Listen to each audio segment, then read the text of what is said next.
India की most expensive movie Ramayan का teaser देखने के बाद इंटरनेट पर काफी डिस्कशन चल रहा है। कुछ लोग कह रहे हैं कि ये हॉलीवुड मूवीज से कॉपी है, लेकिन मैं बस उनसे यही कहना चाहता हूं कि कॉपी कुछ भी नहीं है।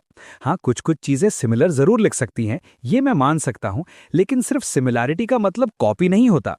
सबसे पहली बात, ये हमारी हिस्ट्री है, हमारे पुराणों में लिखी हुई कहानी है। बस उसे मॉडर्न टेक्नोलॉजी और खुद की इमेजिनेशन के साथ प्रेजेंट किया गया है। तो फिर ये कॉपी कैसे हो सकता है? अगर कोई डायरेक्टर या स्टूडियो हमारी माइथोलॉजी को ग्रैंड लेवल पर दिखाता है, तो उसे कॉपी बोलना थोड़ा गलत लगता है। जैसे कि एक सीन में जो क्रीचर दिखाया गया है, लोग कह रहे हैं कि बिल्कुल लॉर्ड ऑफ द रिंग्स जैसा लग रहा है।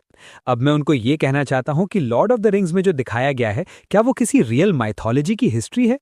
नहीं है ना, वो एक फिक्शनल वर्ल्ड है। लेकिन रामायण हमारी माइथोलॉजी का हिस्सा है, हमारी हिस्ट्री का हिस्सा है।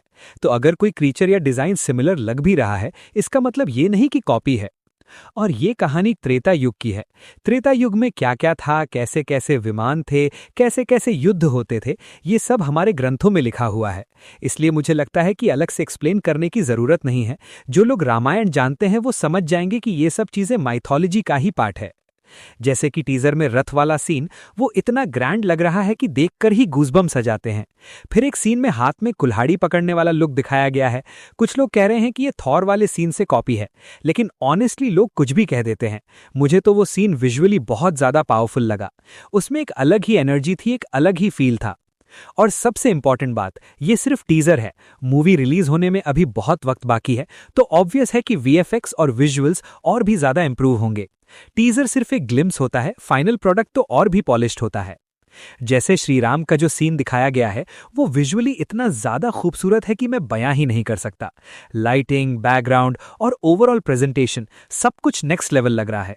सच में वो सीन देखकर अलग ही डिवाइन फीलिंग आती है। और आखिर में जो रावण का वॉक दिखाया गया, ऑनेस्टली उसने तो सारी लाइमलाइट ले ली। उसका लुक, उसकी प्रेजेंस, उसका बैकग्राउंड, सब कुछ इतना पावरफुल था कि टीजर का एंड ही धमाकेदार हो गया।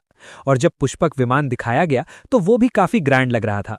आदि पुरुष से कंपेयर करना भी बेकार है, क्योंकि ये उससे काफी ज्यादा डिटेल्ड और विजुअली स्ट्रांग लग रहा है। स्टूडियो ने पहले ही बता दिया है कि इस मूवी को बनाने में 4000 करोड़ का बजट लगा है, तो ऑब्वियस है कि लोग इसे कंपेयर भी करेंगे और एक्सपेक्टेशंस भी बहुत हाई होंगी। जब बजट इतना बड़ा हो, तो लोग हर एक छोटी से छोटी चीज को बारीकी से देखते हैं, ये नॉर्मल बात है। लेकिन इतना सब होने के बाद भी मुझे पर्सनली टीजर बहुत ज्यादा अच्छा लगा। विजुअल्स ग्रैंड हैं, स्केल बड़ा है और सबसे इंपॉर्टेंट, म्यूजिक कमाल का है।